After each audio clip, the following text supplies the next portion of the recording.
Harry Potter and the Sorcerer's Stone, Chapter 1. The Boy Who Lived. Mr. and Mrs. Dursley, of number 4, Privet Drive, were proud to say that they were perfectly normal. Thank you very much. They were the last people you'd expect to be involved in anything strange or mysterious, because they just didn't hold with such nonsense. Mr. Dursley was the director of a firm called Grunnings, which made drills. He was a big, beefy man with hardly any neck, although he did have a very large moustache. Mrs. Dursley was thin and blonde and had nearly twice the usual amount of neck, which came in very useful as she spent so much of her time craning over garden fences, spying on the neighbours.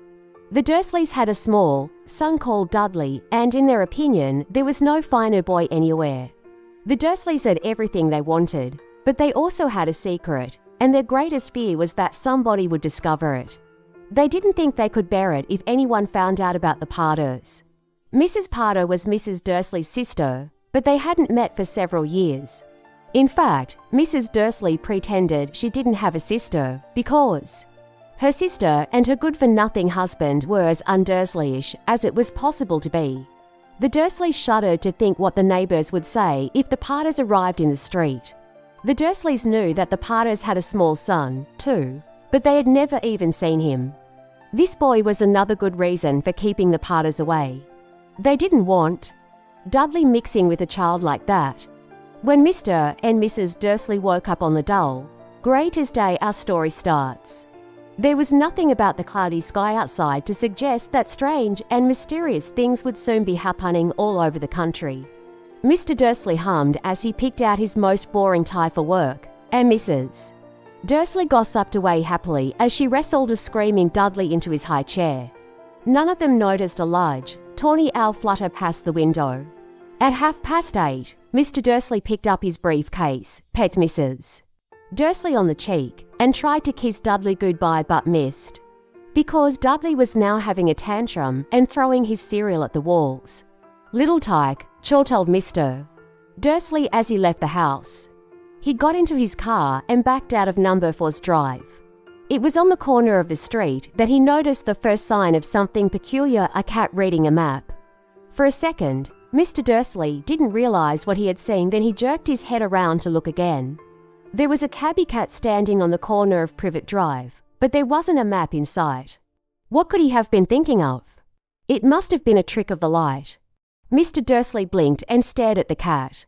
It stared back. As Mr. Dursley drove around the corner and up the road, he watched the cat in his mirror. It was now reading the sign that said Privet Drive. No, looking at the sign. Cats couldn't read maps or signs. Mr. Dursley gave himself a little shake and put the cat out of his mind. As he drove toward town, he thought of nothing except a large order of drills he was hoping to get that day. But on the edge of town, drills were driven out of his mind by something else. As he sat in the usual morning traffic jam, he couldn't help noticing that there seemed to be a lot of strangely dressed people about. People in cloaks. Mr. Dursley couldn't bear people who dressed in funny clothes, the get-ups you saw on young people. He supposed this was some stupid new fashion. He drummed his fingers on the steering wheel, and his eyes fell on a huddle of these weirdos standing quite close by. They were whispering excitedly together. Mr. Dursley was enraged to see that a couple of them weren't young at all. Why, that man had to be older than he was, and wearing an emerald green cloak. The nerve of him, but then it struck Mr. Dursley that this was probably some silly stunt these people were obviously collecting for something. Yes, that would be it. The traffic moved on, and a few minutes later, Mr. Dursley arrived in the Grunnings parking lot, his mind back on drills. Mr. Dursley always sat with his back to the window in his office on the 9th floor. If he hadn't, he might have found it harder to concentrate on drills that morning. He didn't see the owls swooping past in broad daylight, though people down in the street did. They pointed and gazed open-mouthed as owl after owl sped overhead. Most of them had never seen an owl, even at night time. Mr. Dursley, however, had a perfectly normal, owl-free morning. He yelled at 5 different people. He made several important telephone calls and shouted a bit more. He was in a very good mood until lunchtime, when he thought he'd stretch his legs and walk across the road to buy himself a bun from the bakery. He'd forgotten all about the people in cloaks until he passed a group of them next to the bakers. He eyed them angrily as he passed. He didn't know why, but they made him uneasy. This bunch were whispering excitedly, too, and he couldn't see a single collecting tin. It was on his way back past them, clutching a large donut in a bag, that he caught a few words of what they were saying. The Potters, that's right, that's what I heard, yes, their son, Harry? Mr. Dursley stopped dead, fear flooded him. He looked back at the whisperers as if he wanted to say something to them, but thought better of it. He dashed back across the row, hurried up to his office, snapped at his secretary not to disturb him, seized his telephone, and had almost finished dialing his home number when he changed his mind. He put the receiver back down and stroked his mustache, thinking, no, he was being stupid. Potter wasn't such an unusual name. He was sure there were lots of people called Potter who had a son called Harry. Come to think of it, he wasn't even sure his nephew was called Harry. He'd never even seen the boy. It might have been Harvey. Or Harold. There was no point in worrying Mrs. Dursley. She always got so upset at any mention of her sister. He didn't blame her if he'd had a sister like that. But all the same, those people in cloaks. He found it a lot harder to concentrate on drills that afternoon, and when he left the building at 5 o'clock. He was still so worried that he walked straight into someone just outside the door. Sorry, he grunted, as the tiny old man stumbled and almost fell. It was a few seconds before Mr. Dursley realized that the man was wearing a violet cloak. He didn't seem at all upset at being almost knocked to the ground. On the contrary, his face split into a wide smile, and he said in a squeaky voice that made passers-by stare, "Don't be sorry, my dear sir, for nothing could upset me today. Rejoice, for you know who is gone at last. Even muggles like yourself should be celebrating this happy day." And the old man hugged Mr. Dursley around the middle and walked off. Mr. Dursley stood rooted to the spot. He had been hugged by a complete stranger. He also thought he had been called a muggle, whatever that was. He was rattled. He hurried to his car and set off for home, hoping he was imagining things which he had never hoped before, because he didn't approve of imagination. As he pulled into the driveway of number 4, the first thing he saw, and it didn't improve his mood, was the tabby cat he'd spotted that morning. It was now sitting on his garden wall. He was sure it was the same one. It had the same markings around its eyes. "Shoo," said Mr. Dursley loudly. The cat didn't move. It just gave him a stern look. Was this normal cat behavior? Mr. Dursley wondered, trying to pull himself together. He let himself into the house. He was still determined not to mention anything to his wife. Mrs. Dursley had had a nice, normal day. She told him over dinner all about Mrs. Next Door's problems with her daughter and how Dudley had learned a new word. Won't. Mr. Dursley tried to act normally. When Dudley had been put to bed, he went into the living room in time to catch the last report on the evening news, and finally, bird watchers everywhere have reported that the nation's owls have been behaving very unusually today. Although owls normally hunt at night and are hardly ever seen in daylight, there have been hundreds of sightings of these birds flying in every direction since sunrise. Experts are unable to explain why the owls have suddenly changed their sleeping pattern. The newscaster allowed himself a grin. Most mysterious. And now, over to Jim McGuffin with the weather. Going to be any more showers of owls tonight, Jim? Well, Ted, said the weatherman, I don't know about that, but it's not only the owls that have been acting oddly today. Viewers as far apart as Kent, Yorkshire, and Dundee have been phoning in to tell me that instead of the rain I promised yesterday, they've had a downpour of shooting stars. Perhaps people have been celebrating bonfire night early. It's not until next week, folks.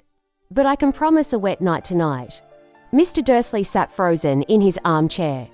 Shooting stars all over Britain. Owls flying by daylight. Mysterious people in cloaks all over the place. And a whisper about the Potters... Mrs. Dursley came into the living room carrying 2 cups of tea. It was No good, he'd have to say something to her. He cleared his throat. Nervously, "Oh, Petunia, dear, you haven't heard from your sister lately, have you?" As he had expected, Mrs. Dursley looked shocked and angry. After all, they normally pretended she didn't have a sister. "No," she said sharply. "Why?" "Funny stuff on the news, Mr. Dursley mumbled. "Owls, shooting stars, and there were a lot of funny-looking people in town today." "So," snapped Mrs. Dursley. "Well, I just thought maybe it was something to do with you, no her crowd." Mrs. Dursley sipped her tea through pursed lips. Mr. Dursley wondered whether he dared tell her he'd heard the name Parter. He decided he didn't dare. Instead, he said, as casually as he could, "Their son. He'd be about Dudley's age now, wouldn't he?" "I suppose so," said Mrs. Dursley stiffly. "What's his name again? Howard, isn't it?" "Harry. Nasty, common name, if you ask me." "Oh, yes," said Mr. Dursley, his heart sinking horribly. "Yes, I quite agree." He didn't say another word on the subject as they went upstairs to bed. While Mrs. Dursley was in the bathroom, Mr. Dursley crept to the bedroom window and peered down into the front garden. The cat was still there. It was staring down Privet Drive as though it were waiting for something. Was he imagining things? Could all this have anything to do with the Parters? If it did if it got out that they were related to a pair of... Well, he didn't think he could bear it. The Dursleys got into bed. Mrs. Dursley fell asleep quickly, but Mr. Dursley lay awake, turning it all over in his mind. His last, comforting thought before he fell asleep was that even if the Parters were involved, there was no reason for them to come near him and Mrs. Dursley. The Parters knew very well what he and Petunia thought about them and their kind. He couldn't see how he and Petunia could get mixed up in anything that might be going on. He yawned and turned over. It couldn't affect them. How very wrong he was. Mr. Dursley might have been drifting into an uneasy sleep, but the cat on the wall outside was showing no sign of sleepiness. It was sitting as still as a statue, its eyes fixed unblinkingly on the far corner of Privet Drive. It didn't so much as quiver when a car door slammed on the next street, nor when two owls swooped overhead. In fact, it was nearly midnight before the cat moved at all. A man appeared on the corner the cat had been watching, appeared so suddenly and silently you'd have thought he'd just popped out of the ground. The cat's tail twitched and its eyes narrowed. Nothing like this man had ever been seen on Privet Drive. He was tall, thin, and very old, judging by the silver of his hair and beard, which were both long enough to tuck into his belt. He was wearing long robes, a purple cloak that swept the ground, and high-heeled, buckled boots. His blue eyes were light, bright, and sparkling behind half moon spectacles, and his nose was very long and crooked, as though it had been broken at least twice. This man's name was Albus Dumbledore. Albus Dumbledore didn't seem to realise that he had just arrived in a street where everything from his name to his boots was unwelcome. He was busy rummaging in his cloak, looking for something. But he did seem to realise he was being watched, because he looked up suddenly at the cat, which was still staring at him from the other end of the street. For some reason, the sight of the cat seemed to amuse him. He chuckled and muttered, "I should have known." He found what he was looking for in his inside pocket. It seemed to be a silver cigarette lighter. He flicked it open, held it up in the air, and clicked it. The nearest street lamp went out with a little pop. He clicked it again. The next lamp flickered into darkness 12 times. He clicked the put-outer until the only lights left on the whole street were the tiny pinpricks in the distance, which were the eyes of the cat, watching him. If anyone looked out of their window now, even beady-eyed Mrs. Dursley, they wouldn't be able to see anything that was happening. Down on the pavement, Dumbledore slipped the put-outer back inside his cloak and set off down the street toward number 4, where he sat down on the wall next to the cat. He didn't look at it, but after a moment he spoke to it. Fancy seeing you here, Professor McGonagall. He turned to smile at the tabby, but it had gone. Instead, he was smiling at a rather severe-looking woman who was wearing square glasses exactly the shape of the markings the cat had had around its eyes. She, too, was wearing a cloak, an emerald one. Her black hair was drawn into a tight bun. She looked distinctly ruffled. "How did you know it was me?" she asked. "My dear Professor, I've never seen a cat sit so stiffly." "You'd be stiff if you'd been sitting on a brick wall all day," said Professor McGonagall. "All day, when you could have been celebrating." "I must have passed a dozen feasts and parties on my way here." Professor McGonagall sniffed angrily. "Oh yes, everyone's celebrating, all right," she said impatiently. "You'd think they'd be a bit more careful, but no, even the muggles have noticed something's going on. It was on their news." She jerked her head back at the Dursleys' dark living room window. "I heard it, flocks of owls ... shooting stars ... Well, they're not completely stupid. They were bound to notice something. Shooting stars down in Kent, I'll bet." That was Daedalus Diggle. He never had much sense. "You can't blame them," said Dumbledore gently. "We've had precious little to celebrate for 11 years. "I know that," said Professor McGonagall irritably. "But that's no reason to lose our heads. People are being downright careless, out on the streets in broad daylight, not even dressed in muggle clothes, swapping rumours." She threw a sharp, sideways glance at Dumbledore here, as though hoping he was going to tell her something, but he didn't, so she went on. Fine thing it would be if, on the very day Yakno, who seems to have disappeared at last, the muggles found out about us all. I suppose he really has gone, Dumbledore.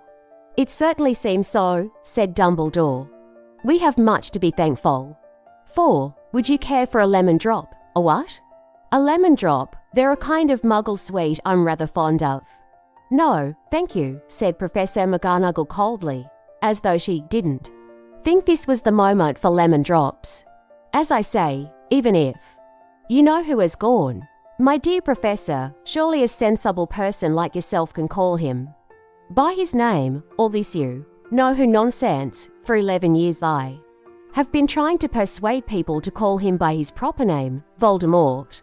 Professor McGonagall flinched, but Dumbledore, who was unsticking to lemon drops, seemed not to notice. "It all gets so confusing if we keep saying you know who. I've never seen any reason to be frightened of saying Voldemort's name." "I know you haven't," said Professor McGonagall, sounding half exasperated, half admiring. "But you're different. Everyone knows you're the only one you know. Oh, all right. Voldemort was frightened of." "You flatter me," said Dumbledore calmly. "Voldemort had powers I will never have, only because you're too well ennobled to use them. It's lucky it's dark. I haven't blushed so much since Madame Pomfrey told me she liked my new earmuffs." Professor McGonagall shot a sharp look at Dumbledore and said, "The owls, and nothing next to the rumours that are flying around. You know what everyone's saying about why he's disappeared? About what finally stopped him?" It seemed that Professor McGonagall had reached the point she was most anxious to discuss, the real reason she had been waiting on a cold, hard wall all day, for neither as a cat nor as a woman had she fixed Dumbledore with such a piercing stare as she did now. It was plain that whatever everyone was saying, she was not going to believe it until Dumbledore told her it was true. Dumbledore, however, was choosing another lemon drop and did not answer.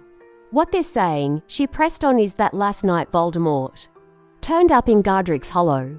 He went to find the Potters. The rumour is that Lily and James Potter are that they're dead." Dumbledore bowed his head.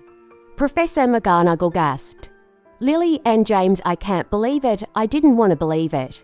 "Oh, Albus." Dumbledore reached out and patted her on the shoulder. I know," he said heavily. Professor McGonagall's voice trembled as she went on. "That's not all. They're saying he tried to kill the Potter's son Harry. But he couldn't kill that little boy." No one knows why or how. But they're saying that when he couldn't kill Harry, part of Voldemort's power somehow broke, and that's why he's gone. Dumbledore nodded glumly. It's true, faltered Professor McGonagall. After all he's done, all the people he's killed, he couldn't kill a little boy.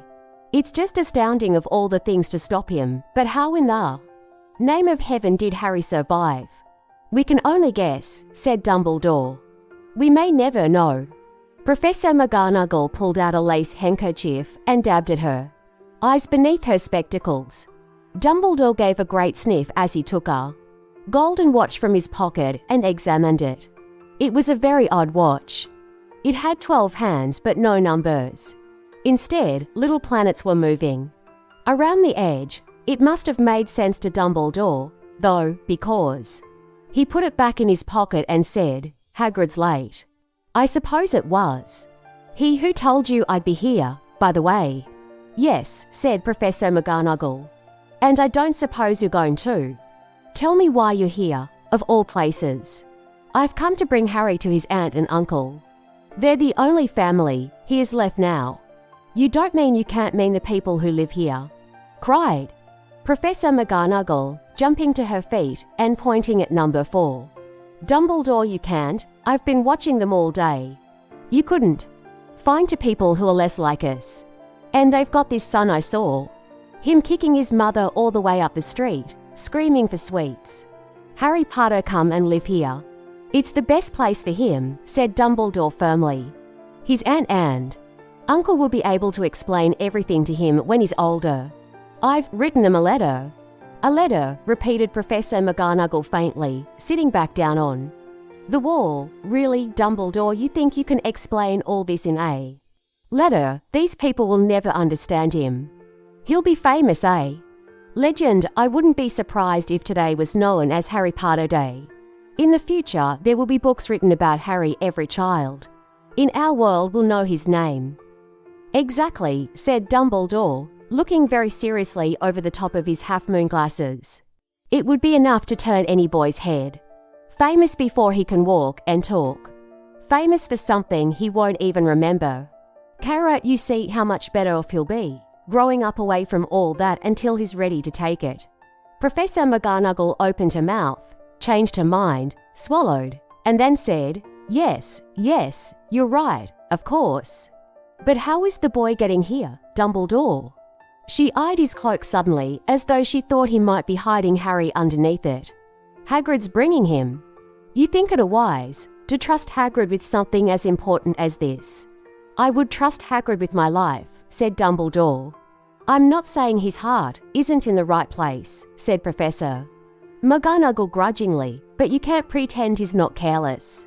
He does tend to. What was that? A low rumbling sound had broken the silence around them. It grew steadily louder as they looked up and down the street for some sign of a headlight. It swelled to a roar as they both looked up at the sky, and a huge motorcycle fell out of the air and landed on the road in front of them. If the motorcycle was huge, it was nothing to the man sitting astride it. He was almost twice as tall as a normal man and at least 5 times as wide. He looked simply too big to be allowed, and so wild long tangles of bushy black hair and beard hid most of his face. He had hands the size of trash can lids, and his feet in their leather boots were like baby dolphins. In his vast, muscular arms he was holding a bundle of blankets. Hagrid, said Dumbledore, sounding relieved. At last. And where did you get that motorcycle? Borrowed it, Professor Dumbledore. Sit, said the giant, climbing carefully off the motorcycle as he spoke. Young Sirius Black lent it to me. I've got him, sir, no problems, were there? No, Sir House was almost destroyed, but I got him out all right before the muggles started swarming around. He fell asleep as we was flying over Bristol. Dumbledore and Professor McGonagall bent forward over the bundle of blankets. Inside, just visible, was a baby boy, fast asleep. Under a tuft of jet black hair over his forehead they could see a curiously shaped cut, like a bolt of lightning. Is that where? Whispered Professor McGonagall. Yes, said Dumbledore, he'll have that scar forever. Couldn't you do something about it, Dumbledore? Even if I could, I wouldn't. Scars can come in handy. I have one myself above my left knee that is a perfect map of the London Underground. Well, give him here. Hagrid, we'd better get this over with. Dumbledore took Harry in his arms and turned toward the Dursleys' house. Could I say goodbye to him, sir? Asked Hagrid. He bent his great, shaggy head over Harry and gave him what must have been a very scratchy, whiskery kiss. Then, suddenly, Hagrid let out a howl like a wounded dog. Shh, here's Professor McGonagall. You'll wake the muggles. Sorry, sobbed Hagrid, taking out a large, spotted handkerchief and burying his face in it. But I see can't stand it, a Lily and James dead, and poor little Harry off to live with muggles. Yes, it's all very sad. But get a grip on yourself, Hagrid, or we'll be found, Professor McGonagall whispered, patting Hagrid gingerly on the arm as Dumbledore stepped over the low garden wall and walked to the front door. He laid Harry gently on the doorstep, took a letter out of his cloak, tucked it inside Harry's blankets, and then came back to the other two. For a full minute, the three of them stood and looked at the little bundle. Hagrid's shoulder shook, Professor McGonagall blinked furiously, and the twinkling light that usually shone from Dumbledore's eyes seemed to have gone out. Well, said Dumbledore finally, that's that. We've no business staying here. We may as well go and join the celebrations. Yeah, said Hagrid in a very muffled voice. I'll be talking serious his bike back. Good night, Professor McGonagall, Professor Dumbledore, sir. Wiping his streaming eyes on his jacket sleeve, Hagrid swung himself onto the motorcycle and kicked the engine into life. With a roar, it rose into the air and off into the night. I shall see you soon, I expect, Professor McGonagall, said Dumbledore, nodding to her. Professor McGonagall blew her nose in reply. Dumbledore turned and walked back down the street. On the corner, he stopped and took out the silver put-outer. He clicked it once, and 12 balls of light sped back to their street lamps so that Privet Drive glowed. Suddenly orange, and he could make out a tabby cat slinking around the corner at the other end of the street. He could just see the bundle of blankets on the step of number 4. Good luck, Harry, he murmured. He turned on his heel, and with a swish of his cloak, he was gone. A breeze ruffled the neat hedges of Privet Drive, which lay silent and tidy under the inky sky. The very last place you would expect astonishing things to happen. Harry Potter rolled over inside his blankets without waking up. One small hand closed on the letter beside him, and he slept on, not knowing he was special, not knowing he was famous, not knowing he would be woken in a few hours' time by Mrs.